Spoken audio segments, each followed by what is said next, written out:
life as a journo, is that right? I did. So Tell me about that. I know we're stepping back just a few years ago, but tell me about that.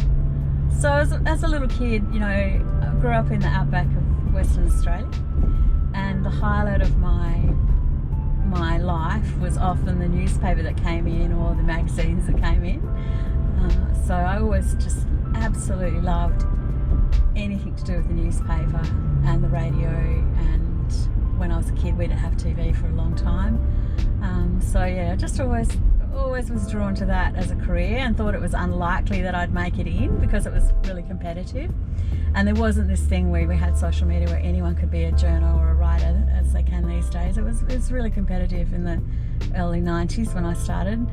And I remember a girl called Jenny Mannion who was working on the Albany Weekender, which was a little letterbox filler down in Albany. It actually did really well, though it recently closed.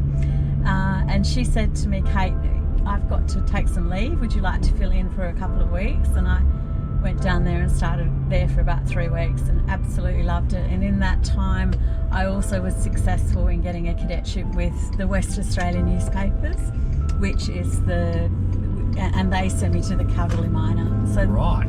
The first 3 years I was in Kalgoorlie, and at the end of the world, which I thought at those days. And although at that time Perth was in a recession, and I remember driving up to Kalgoorlie because I'd got a lift with a friend, and he was taking a water pump further north to a location, and he said, Kate, I'll drop you off. And so I remember coming out with plastic garbage bags of my ball dresses and just putting them around the water pump of this utility, and heading up to Kalgoorlie and getting dropped off on the way, on his way. His uncle was very famous. He started Diggers and one of the first people that started Diggers and Dealers. Wow. So at the time I didn't realise that Kalgoorlie, I just thought it was sort of the ends of the earth. But you know, I had a lot of funny sort of, 1990 dinner parties up there, and a lot of those young fellas and young women were at the School of Mines, and they've now later become leaders of the mining industry. Wow. So I never realised it at the time, but they became very important connections. Yeah, I bet. Yeah.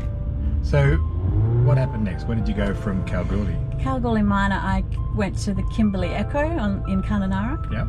Then I came back to Perth and worked for Aspermont, which on prior to miningnews.net, prior to the internet starting.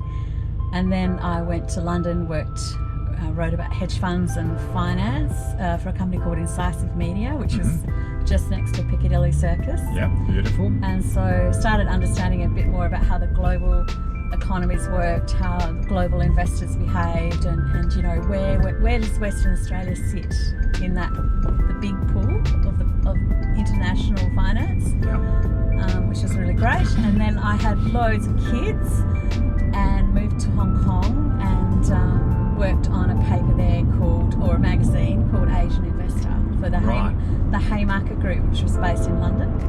And then I came back to Perth and set up Perth Media officially in 2015. Right, okay, 2015.